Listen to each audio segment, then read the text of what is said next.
Good morning, everyone. Today is Sunday here in Miraflores, Lima, Peru.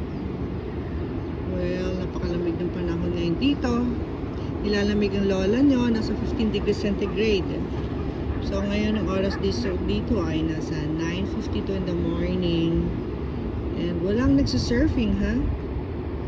Dahil siguro malakas ang alon at saka malamig ang panahon, that's why.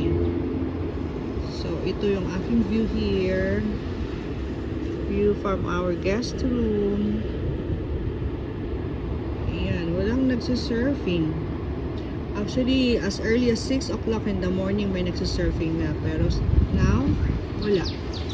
Dahil siguro malamig and malakas ang alon. So, maybe pinagbawalan sila. So, kaya, ganyan.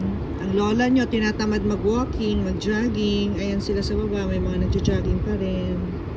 May nag-exercise pa rin. Lamig na lamig ako, my goodness.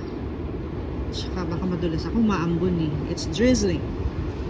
Maganda lang dito, ito na yung pinakamalakas nilang ulan. Actually, hindi ito ulan, ambon lang. Wala silang ulan dito.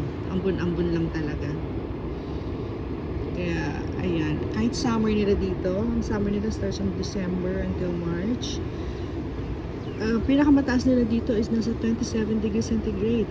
And then sa afternoon, nagda-drop siya sa 22 to 23 degrees. Ganyan, centigrade. Yun na yung summer nila dito. Okay. Bye! Thanks for watching!